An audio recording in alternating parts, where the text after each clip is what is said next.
ಕಲ್ಯಾಣ ಕರ್ನಾಟಕದ ಜೀವನಾಡಿಯಾಗಿರುವ ತುಂಗಭದ್ರಾ ಜಲಾಶಯ ದಾವಣಗೆರೆಯ ಹರಿಹರದ ಮೂಲಕ ಹಾದು ಹೋಗುತ್ತೆ. ಈ ಹರಿಹರದಲ್ಲಿ ಈ ತುಂಗಭದ್ರಾ ನೀರಿಗೆ ಸುರಿಯುತ್ತಿರುವಂತಹ ಮಲಿನಕಾರಕ ವಸ್ತುಗಳಿಂದಾಗಿ ಕುಡಿಯೋದಕ್ಕಲ್ಲ, ಕೇವಲ ಸ್ಪರ್ಶಿಸೋದಕ್ಕೂ ಕೂಡ ಪರಿತಪಿಸುವಂತಹ ಸಂದರ್ಭ ನಿರ್ಮಾಣ ಆಗಿದೆ. ಅಲ್ಲಿನ ನೈಜ ವರದಿಯನ್ನು ನಮ್ಮ ಪ್ರತಿನಿಧಿ ನೀಡಿದ್ದಾರೆ, ಬನ್ನಿ ನೋಡೋಣ. ತುಂಗಭದ್ರಾ ನದಿಯ ಪರಿಸ್ಥಿತಿಯನ್ನ ನೋಡಿದ್ರೆ ಕುಡಿಯೋದಲ್ಲ, ಅದನ್ನ ಮುಟ್ಟೋದಕ್ಕೂ ಸಹ ಏನು ಭಯ ಆಗುವಂತ ಒಂದು ಪರಿಸ್ಥಿತಿ ನಿರ್ಮಾಣ ಆಗಿರುವಂತದ್ದು. ನಾವು ಸದ್ಯಕ್ಕೀಗ ದಾವಣಗೆರೆ ಜಿಲ್ಲೆ ಹರಿಹರದಲ್ಲಿರುವಂತಹ ತುಂಗಭದ್ರಾ ತಟದಲ್ಲಿದ್ದೇವೆ. ಆ ತುಂಗಭದ್ರೆಯ ಒಡಲನ್ನ ಎಷ್ಟೊಂದು ಕಲುಷಿತಗೊಳಿಸಿದ್ರಂತೇಳಿ ನಾನು ನಿಮಗೆ ದೃಶ್ಯದಲ್ಲಿ ತೋರಿಸ್ತಾ ಹೋಗ್ತೇನೆ. ಏನು ಎಲ್ಲೆಂದರಲ್ಲಿ ಆ ಕಸದ ರಾಶಿಯನ್ನೇ ನಾವು ಇಲ್ಲಿ ನೋಡಬಹುದು. ನೀರಿನಲ್ಲಿ ಕಸದ ಪೂಜೆ ಮಾಡಿದ ಹೂವುಗಳಿರ್ಬೋದು, ಆ ಮೃತರ ಫೋಟೋಗಳು ನಿಮಗೆ ದೃಶ್ಯದಲ್ಲಿ ನಾನು ತೋರಿಸ್ತಾ ಹೋಗ್ತೇನೆ. ನಮ್ಮ ಸಹೋದ್ಯೋಗಿ ಜೂಮ್ ಮಾಡಿ ತೋರಿಸುವಂತ ಒಂದು ಕೆಲಸವನ್ನ ಮಾಡ್ತಾರೆ. ಆ ಮೃತರ ಫೋಟೋವನ್ನ, ಆ ಗ್ಲಾಸ್ ಇರುವಂತಹ ಫೋಟೋವನ್ನ ನೀರಲ್ಲಿ ಹಾಕಿದ್ದಾರೆ. ಇಲ್ಲಿ ಇನ್ನೊಂದು ಕಡೆಯಲ್ಲಿ ಯಾವ್ದು ಸ್ವಾಮೀಜಿಗಳ ಫೋಟೋ, ಆ ಸ್ವಾಮೀಜಿಗಳ ಫೋಟೋನ ಪೂಜೆ ಮಾಡೋಕ್ಕಾಗದೇ ಇದ್ರೆ ಯಾಕಾದ್ರೂ ಮನೆಗೆ ತಗೊಂಡ್ಬರ್ತೀರಿ, ತಗೊಂಡ್ ಬಂದು ಮನೆಗೆ ಇಡಕ್ಕಾಗದೇ ಇದ್ರೆ ಬಂದು ನದಿಗೆಲ್ಲ ಚೆಲ್ಲಿ ನದಿಯನ್ನ ಕಲುಷಿತ ಮಾಡುವಂತ ಕೆಲಸವನ್ನ ನೀವು ಮಾಡ್ತಿದ್ರಲ್ಲ, ನಾಚಿಕೆ ಆಗ್ಬೇಕು ನಿಮಗೆ. ಅದ್ರ ಜೊತೆಗೆ ಇಲ್ಲಿ ನೋಡಿ, ನೀರಲ್ಲೇ ಪಾದರಕ್ಷೆ ಅಂದ್ರೆ ಚಪ್ಪಲಿ ಸಹ ತೇಲ್ಕೊಂಡು ಬರ್ತಾ ಇದೆ. ಚಪ್ಪಲಿಗೆ ಸಹ ಹೋಗೋಕೆ ಬೇರೆ ಜಾಗ ಇಲ್ವಾ ಈ ಜನಕ್ಕೆ ಅನ್ನುವಂತ ಒಂದು ಅನುಮಾನ ಕಾಡುತ್ತೆ. ಕಸ ನೀರಿನ ತುಂಬಾ ಕಸ ನಿಂತು ಸಾಕಷ್ಟು ಗಬ್ಬೆದ್ದಿದೆ. ಇನ್ನು ನದಿಯಿಂದ ಹರಿದು ಬಂದಂತಹ ಕಸದ ರಾಶಿಯೇ ಏನು ಇಲ್ಲಿ ದಡದಲ್ಲಿ ಬಿದ್ದಿರುವಂತದ್ದು. ಅದರ ಜೊತೆ ಕಸವನ್ನು ನೋಡಿದ್ರೆ ನಿಜಕ್ಕೂ ಇದು ತುಂಗಾ ನದಿ ತಟನೆ, ತುಂಗಭದ್ರಾ ನದಿ ದಡ ಅನ್ನೋದು ಅನುಮಾನ ಬರುತ್ತೆ. ಬೀದಿ ನಾಯಿಗಳು ಸಹ ಎಲ್ಲಿ ಬೇಕಂದ್ರೆ ಇಲ್ಲಿ ಮಲಗಿದ್ದಾರೆ. ಇನ್ನು ನದಿ ತಟದಲ್ಲಿ ಇಲ್ಲಿ ಒಂದು ದುರಂತ ಅಂತಂದ್ರೆ ನಿಮ್ಗೆ ದೃಶ್ಯದಲ್ಲಿ ನಾನು ತೋರಿಸ್ತಾ ಹೋಗ್ತೇನೆ. ಅದೇ ಭಾಗದಲ್ಲಿ ಈಗ ಅಲ್ಲಿ ನಿಮ್ಗೆ ದೃಶ್ಯದಲ್ಲಿ ಕಾಣಿಸ್ತಿರೋದಿಲ್ಲ, ಎಕ್ಸಾಕ್ಟ್ ಅದೇ ಭಾಗದಲ್ಲಿ ಈ ಮೃತರ ಅಸ್ಥಿಯನ್ನ ಬಿಡುವಂತ ಕೆಲಸವನ್ನ ಮಾಡ್ತಾರೆ. ಅದೇ ಸಾಲಿನಲ್ಲಿ ಈ ಮಹಿಳೆಯರು, ಚಿಕ್ಕ ಮಕ್ಕಳು, ಇನ್ನು ಸಾಕಷ್ಟು ಜನ ಬಂದು ಕುಳಿತವರು ಆ ನದಿ ನೀರನ್ನ, ಹರಿಯುವ ನೀರನ್ನ ನೋಡ್ತಾ ಸೌಂದರ್ಯವನ್ನು ಸವಿತಾ ಅಲ್ಲೇ ಕೂತ್ಕೊಂಡಿರ್ತಾರೆ. ಅಲ್ಲೇ ಅಸ್ಥಿ ಬಿಡುವಂತ ಒಂದು ಕೆಲಸವನ್ನ ಮಾಡ್ತಾರೆ. ಅಸ್ಥಿ ಬಿಡೋಕಂತ ಪ್ರತ್ಯೇಕ ಒಂದು ಇಲ್ಲಿ ದೂರದಲ್ಲಿ ಒಂದು ವ್ಯವಸ್ಥೆಯನ್ನ ಮಾಡೋಲಿಕ್ಕೆ ಸಹ ನಗರಸಭೆಯವರು ವಿಫಲ ಆಗಿದ್ದಾರೆ. ಅಸ್ಥಿ ಬಿಡೋಕೆ ಅಂತ ಒಂದು ಪ್ರತ್ಯೇಕ ಸ್ಥಳ ಗುರುತಿಸಿದ್ರೆ ನಿಜಕ್ಕೂ ಹೊರಗಡೆಯಿಂದ ಬರೋರಿಗೆ ಎಲ್ಲ ಒಂದ್ ಕಡೆ ಒಂದು ಉಲ್ಲಾಸ ಇರ್ತಿತ್ತು. ಅವರು ಏನೊಂದು ಚೆನ್ನಾಗಿ ನಾವು ಒಂದು ಎಂಜಾಯ್ಮೆಂಟ್ ಮಾಡಬೇಕು, ಆಹ್ಲಾದಕರ ಭಾವನೆಯನ್ನ ಪಡಿಬೇಕಂತೇಳಿ ಊಟ ತಿಂಡಿ ಅಥವಾ ಏನೊಂದು ಕಟ್ಕೊಂಡು ಬಂದು ನದಿ ದಡದಲ್ಲಿ ಊಟ ಮಾಡ್ಬೇಕಾದ್ರೆ ಅಸ್ಥಿ ಬಿಡೋದನ್ನ ನೋಡಿ ನಿಜಕ್ಕೂ ಅವರು ಎಲ್ಲೊಂದ್ ಕಡೆ ಮನಸ್ಸಿಗೆ ಬೇಸರ ಮಾಡ್ಕೊಂಡು ಹೋಗುವಂತ ಸಾಕಷ್ಟು ನಿದರ್ಶನಗಳನ್ನ ನಾವಿಲ್ಲಿ ಕಾಣಬಹುದು. ಇನ್ನು ಹರಿಹರ ಭಾಗದ ಚರಂಡಿ ನೀರಾಗಿರ್ಬೋದು, ಆ ಶೌಚಾಲಯದಿಂದ ನೀರು ಸಾಕಷ್ಟು ಬಂದು ಈ ನದಿಗೆ ಸೇರುವಂತಹದ್ದು ಸಾಕಷ್ಟು ಇರುವಂತದ್ದು. ಸುಮಾರು ದಶಕಗಳ ಕಾಲದಿಂದ ಸಹ ಇರುವಂತದನ್ನ ಗಮನಿಸಬಹುದು. ಇನ್ನು ತುಂಗಾರತಿ ಮಂಟಪ ಮಾಡಿದ್ರಿಂದ ಇದು ಸಾಕಷ್ಟು ಪ್ರೇಕ್ಷಣೀಯ ಸ್ಥಳ ಆಗಿದೆ. ಪಕ್ಕದಲ್ಲಿ ಹಿಂದೆ ಗುರು ರಾಘವೇಂದ್ರ ಮಠ ಸಹ ಇದೆ. ರಾಘವೇಂದ್ರ ಮಠಕ್ಕೆ ಭೇಟಿ ಕೊಟ್ಟಿದ್ದು ತುಂಗಭದ್ರಾ ನದಿ ತಟಕ್ಕೆ ಭೇಟಿ ಕೊಡೋದ್ರಿಂದ ಸ್ವತಃ ಮಂತ್ರಾಲಯಕ್ಕೆ ಹೋದಂತೆ ಆಗತ್ತೆ ಅನ್ನುವಂತ ಭಾವನೆಗಳು ಸಹ ಸಾಕಷ್ಟು ಭಕ್ತರು ವ್ಯಕ್ತಪಡಿಸಿರುವಂತದ್ದು. ನಿಮ್ಗೆ ಯಾವ ರೀತಿಯಲ್ಲಿ ನದಿ ತಟದಲ್ಲಿ ಜೀವ ಭಯವಿಲ್ಲದೆ ಯಾವ ರೀತಿ ಕೂತ್ಕೊಂಡಿದ್ದಾರೆ ಅಂತದನ್ನೆಲ್ಲ ತಡೆ ಹಿಡಿಯೋಕೆ ಒಬ್ರು ಸಿಬ್ಬಂದಿ ಇಲ್ಲ. ನಿಜ ಪೊಲೀಸ್ ಯಾರು ಸೆಕ್ಯೂರಿಟಿ ಇಲ್ಲ, ಸೂಚನಾ ಫಲಕಗಳಿಲ್ಲ. ಯಾರು ಯಾವ ರೀತಿ ಬೇಕು ಅದೇ ರೀತಿ ವರ್ತಿಸುವಂತ ಒಂದು ವಾತಾವರಣ ತುಂಗಭದ್ರಾ ತಟದಲ್ಲಿದೆ. ಕ್ಯಾಮರಾ ಪರ್ಸನ್ ಶಿವರಾಜ್ ಹಿಡಿಗರ್ ಜೊತೆ ವಿಠಲ್ ಕೆರವಾಡ್, ರಿಪಬ್ಲಿಕ್ ಕನ್ನಡ, ದಾವಣಗೆರೆ. ಕಲ್ಯಾಣ ಕರ್ನಾಟಕದ ಜೀವನಾಡಿಯಾಗಿರುವ ತುಂಗಭದ್ರಾ ಜಲಾಶಯ ದಾವಣಗೆರೆಯ ಹರಿಹರದ ಮೂಲಕ ಹಾದು ಹೋಗುತ್ತೆ.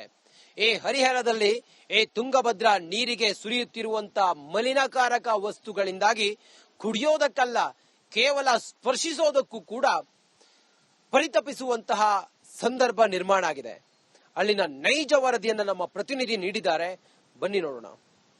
ತುಂಗಭದ್ರಾ ನದಿಯ ಪರಿಸ್ಥಿತಿಯನ್ನ ನೋಡಿದ್ರೆ ಕುಡಿಯೋದಲ್ಲ, ಅದನ್ನ ಮುಟ್ಟೋದಕ್ಕೂ ಸಹ ಏನು ಭಯ ಆಗುವಂತ ಒಂದು ಪರಿಸ್ಥಿತಿ ನಿರ್ಮಾಣ ಆಗಿರುವಂತದ್ದು. ನಾವು ಸದ್ಯಕ್ಕೀಗ ದಾವಣಗೆರೆ ಜಿಲ್ಲೆ ಹರಿಹರದಲ್ಲಿರುವಂತಹ ತುಂಗಭದ್ರಾ ತಟದಲ್ಲಿದ್ದೇವೆ. ಆ ತುಂಗಭದ್ರೆಯ ಒಡಲನ್ನ ಎಷ್ಟೊಂದು ಕಲುಷಿತಗೊಳಿಸಿದ್ರಂತೇಳಿ ನಾನು ನಿಮಗೆ ದೃಶ್ಯದಲ್ಲಿ ತೋರಿಸ್ತಾ ಹೋಗ್ತೇನೆ. ಏನು ಎಲ್ಲೆಂದರಲ್ಲಿ ಆ ಕಸದ ರಾಶಿಯನ್ನೇ ನಾವು ಇಲ್ಲಿ ನೋಡಬಹುದು. ನೀರಿನಲ್ಲಿ ಕಸದ ಪೂಜೆ ಮಾಡಿದ ಹೂವುಗಳಿರ್ಬೋದು, ಆ ಮೃತರ ಫೋಟೋಗಳು ನಿಮಗೆ ದೃಶ್ಯದಲ್ಲಿ ನಾನು ತೋರಿಸ್ತಾ ಹೋಗ್ತೇನೆ. ನಮ್ಮ ಸಹೋದ್ಯೋಗಿ ಜೂಮ್ ಮಾಡಿ ತೋರಿಸುವಂತ ಒಂದು ಕೆಲಸವನ್ನ ಮಾಡ್ತಾರೆ. ಆ ಮೃತರ ಫೋಟೋವನ್ನ, ಆ ಗ್ಲಾಸ್ ಇರುವಂತಹ ಫೋಟೋವನ್ನ ನೀರಲ್ಲಿ ಹಾಕಿದ್ದಾರೆ. ಇಲ್ಲಿ ಇನ್ನೊಂದು ಕಡೆಯಲ್ಲಿ ಯಾವ್ದು ಸ್ವಾಮೀಜಿಗಳ ಫೋಟೋ, ಆ ಸ್ವಾಮೀಜಿಗಳ ಫೋಟೋನ ಪೂಜೆ ಮಾಡೋಕ್ಕಾಗದೇ ಇದ್ರೆ ಯಾಕಾದ್ರೂ ಮನೆಗೆ ತಗೊಂಡ್ಬರ್ತೀರಿ, ತಗೊಂಡ್ ಬಂದು ಮನೆಗೆ ಇಡಕ್ಕಾಗದೇ ಇದ್ರೆ ಬಂದು ನದಿಗೆಲ್ಲ ಚೆಲ್ಲಿ ನದಿಯನ್ನ ಕಲುಷಿತ ಮಾಡುವಂತ ಕೆಲಸವನ್ನ ನೀವು ಮಾಡ್ತಿದ್ರಲ್ಲ, ನಾಚಿಕೆ ಆಗ್ಬೇಕು ನಿಮಗೆ. ಅದ್ರ ಜೊತೆಗೆ ಇಲ್ಲಿ ನೋಡಿ, ನೀರಲ್ಲೇ ಪಾದರಕ್ಷೆ ಅಂದ್ರೆ ಚಪ್ಪಲಿ ಸಹ ತೇಲ್ಕೊಂಡು ಬರ್ತಾ ಇದೆ. ಚಪ್ಪಲಿಗೆ ಸಹ ಹೋಗೋಕೆ ಬೇರೆ ಜಾಗ ಇಲ್ವಾ ಈ ಜನಕ್ಕೆ ಅನ್ನುವಂತ ಒಂದು ಅನುಮಾನ ಕಾಡುತ್ತೆ.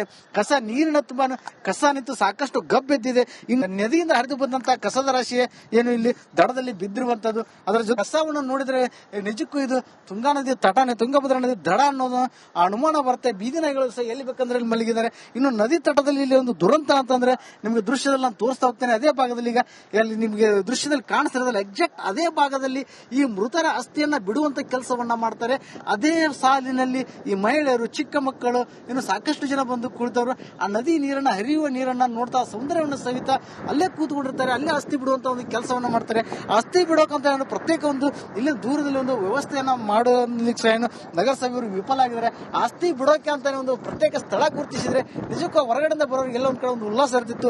ಅವರು ಏನೊಂದು ಚೆನ್ನಾಗಿ ನಾವು ಒಂದು ಎಂಜಾಯ್ಮೆಂಟ್ ಮಾಡಬೇಕು, ಆಹ್ಲಾದಕರ ಭಾವನೆಯನ್ನ ಪಡಿಬೇಕಂತೇಳಿ ಊಟ ತಿಂಡಿ ಅಥವಾ ಏನೊಂದು ಕಟ್ಕೊಂಡು ಬಂದು ನದಿ ದಡದಲ್ಲಿ ಊಟ ಮಾಡ್ಬೇಕಾದ್ರೆ ಈ ಅಸ್ಥಿ ಬಿಡೋದನ್ನ ನೋಡಿ ನಿಜಕ್ಕೂ ಅವರು ಎಲ್ಲೊಂದ್ ಕಡೆ ಮನಸ್ಸಿಗೆ ಬೇಸರ ಮಾಡ್ಕೊಂಡು ಹೋಗುವಂತ ಸಾಕಷ್ಟು ನಿದರ್ಶನಗಳನ್ನ ನಾವಿಲ್ಲಿ ಕಾಣಬಹುದು. ಇನ್ನು ಹರಿಹರ ಭಾಗದ ಚರಂಡಿ ನೀರಾಗಿರ್ಬೋದು, ಆ ಶೌಚಾಲಯದಿಂದ ನೀರು ಸಾಕಷ್ಟು ಬಂದು ಈ ನದಿಗೆ ಸೇರುವಂತಹದ್ದು ಸಾಕಷ್ಟು ಇರುವಂತಹದ್ದು ಸುಮಾರು ದಶಕಗಳ ಕಾಲದಿಂದ ಸಹ ಇರುವಂತದನ್ನ ಗಮನಿಸಬಹುದು. ಇನ್ನು ತುಂಗಾರತಿ ಒಂದು ಮಂಟಪ ಮಾಡಿದ್ರಿಂದ ಇದು ಸಾಕಷ್ಟು ಪ್ರೇಕ್ಷಣೀಯ ಸ್ಥಳ ಆಗಿದೆ. ಪಕ್ಕದಲ್ಲಿ ಹಿಂದೆ ಗುರು ರಾಘವೇಂದ್ರ ಮಠ ಸಹ ಇದೆ.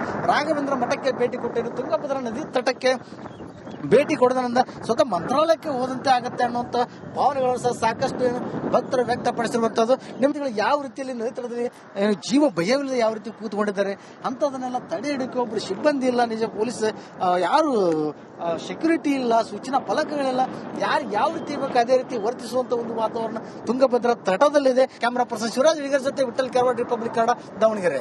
ಕಲ್ಯಾಣ ಕರ್ನಾಟಕದ ಜೀವನಾಡಿಯಾಗಿರುವ ತುಂಗಭದ್ರಾ ಜಲಾಶಯ ದಾವಣಗೆರೆಯ ಹರಿಹರದ ಮೂಲಕ ಹಾದು ಹೋಗುತ್ತೆ.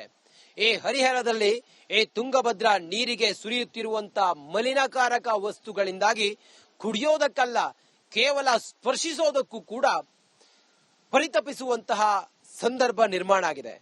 ಅಲ್ಲಿನ ನೈಜ ವರದಿಯನ್ನು ನಮ್ಮ ಪ್ರತಿನಿಧಿ ನೀಡಿದ್ದಾರೆ, ಬನ್ನಿ ನೋಡೋಣ. ತುಂಗಭದ್ರಾ ನದಿಯ ಪರಿಸ್ಥಿತಿಯನ್ನ ನೋಡಿದ್ರೆ ಕುಡಿಯೋದಲ್ಲ, ಅದನ್ನ ಮುಟ್ಟೋದಕ್ಕೂ ಸಹ ಏನು ಭಯ ಆಗುವಂತ ಒಂದು ಪರಿಸ್ಥಿತಿ ನಿರ್ಮಾಣ ಆಗಿರುವಂತದ್ದು. ನಾವು ಸದ್ಯಕ್ಕೀಗ ದಾವಣಗೆರೆ ಜಿಲ್ಲೆ ಹರಿಹರದಲ್ಲಿರುವಂತಹ ತುಂಗಭದ್ರಾ ತಟದಲ್ಲಿದ್ದೇವೆ. ಆ ತುಂಗಭದ್ರೆಯ ಒಡಲನ್ನ ಎಷ್ಟೊಂದು ಕಲುಷಿತಗೊಳಿಸಿದ್ರಂತೇಳಿ ನಾನು ನಿಮಗೆ ದೃಶ್ಯದಲ್ಲಿ ತೋರಿಸ್ತಾ ಹೋಗ್ತೇನೆ.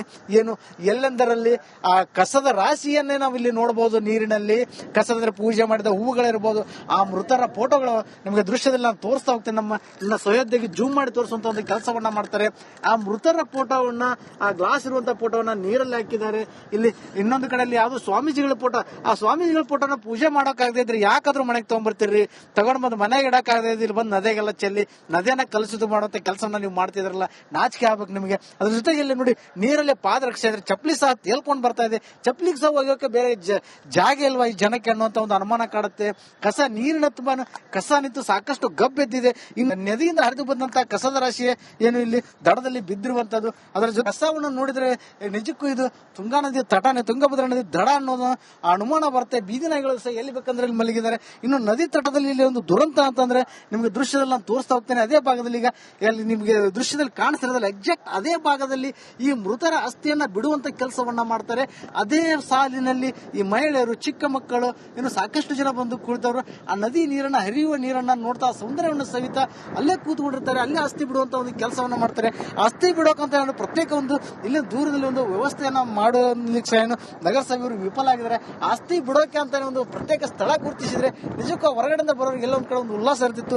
ಅವರು ಏನೊಂದು ಚೆನ್ನಾಗಿ ನಾವು ಒಂದು ಎಂಜಾಯ್ಮೆಂಟ್ ಮಾಡಬೇಕು, ಆಹ್ಲಾದಕರ ಭಾವನೆಯನ್ನ ಪಡಿಬೇಕಂತೇಳಿ ಊಟ ತಿಂಡಿ ಅಥವಾ ಏನೊಂದು ಕಟ್ಕೊಂಡು ಬಂದು ನದಿ ದಡದಲ್ಲಿ ಊಟ ಮಾಡ್ಬೇಕಾದ್ರೆ ಈ ಅಸ್ಥಿ ಬಿಡೋದನ್ನ ನೋಡಿ ನಿಜಕ್ಕೂ ಅವರು ಎಲ್ಲೊಂದ್ ಕಡೆ ಮನಸ್ಸಿಗೆ ಬೇಸರ ಮಾಡ್ಕೊಂಡು ಹೋಗುವಂತ ಸಾಕಷ್ಟು ನಿದರ್ಶನಗಳನ್ನ ನಾವಿಲ್ಲಿ ಕಾಣಬಹುದು. ಇನ್ನು ಹರಿಹರ ಭಾಗದ ಚರಂಡಿ ನೀರಾಗಿರ್ಬೋದು, ಆ ಶೌಚಾಲಯದಿಂದ ನೀರು ಸಾಕಷ್ಟು ಬಂದು ಈ ನದಿಗೆ ಸೇರುವಂತಹದ್ದು ಸಾಕಷ್ಟು ಇರುವಂತಹದ್ದು ಸುಮಾರು ದಶಕಗಳ ಕಾಲದಿಂದ ಸಹ ಇರುವಂತದನ್ನ ಗಮನಿಸಬಹುದು. ಇನ್ನು ತುಂಗಾರತಿ ಒಂದು ಮಂಟಪ ಮಾಡಿದ್ರಿಂದ ಇದು ಸಾಕಷ್ಟು ಪ್ರೇಕ್ಷಣೀಯ ಸ್ಥಳ ಆಗಿದೆ. ಪಕ್ಕದಲ್ಲಿ ಹಿಂದೆ ಗುರು ರಾಘವೇಂದ್ರ ಮಠ ಸಹ ಇದೆ. ರಾಘವೇಂದ್ರ ಮಠಕ್ಕೆ ಭೇಟಿ ಕೊಟ್ಟಿದ್ದು ತುಂಗಭದ್ರಾ ನದಿ ತಟಕ್ಕೆ ಭೇಟಿ ಕೊಡೋದ್ರಿಂದ ಸ್ವತಃ ಮಂತ್ರಾಲಯಕ್ಕೆ ಹೋದಂತೆ ಆಗತ್ತೆ ಅನ್ನುವಂತ ಭಾವನೆಗಳು ಸಹ ಸಾಕಷ್ಟು ಭಕ್ತರು ವ್ಯಕ್ತಪಡಿಸಿರುವಂತದ್ದು. ನಿಮ್ಗೆ ಯಾವ ರೀತಿಯಲ್ಲಿ ನದಿ ತಟದಲ್ಲಿ ಜೀವ ಭಯವಿಲ್ಲದೆ ಯಾವ ರೀತಿ ಕೂತ್ಕೊಂಡಿದ್ದಾರೆ ಅಂತದನ್ನೆಲ್ಲ ತಡೆ ಹಿಡಿಕೆ ಒಬ್ರು ಸಿಬ್ಬಂದಿ ಇಲ್ಲ, ನಿಜ ಪೊಲೀಸ್ ಯಾರು ಸೆಕ್ಯೂರಿಟಿ ಇಲ್ಲ, ಸೂಚನಾ ಫಲಕಗಳಿಲ್ಲ, ಯಾರು ಯಾವ ರೀತಿ ಬೇಕು ಅದೇ ರೀತಿ ವರ್ತಿಸುವಂತ ಒಂದು ವಾತಾವರಣ ತುಂಗಭದ್ರಾ ತಟದಲ್ಲಿದೆ. ಕ್ಯಾಮರಾ ಪರ್ಸನ್ ಶಿವರಾಜ್ ಹಿಡಿಗರ್ ಜೊತೆ ವಿಠಲ್ ಕಾರ್ವಾಡ್, ರಿಪಬ್ಲಿಕ್ ಕನ್ನಡ, ದಾವಣಗೆರೆ.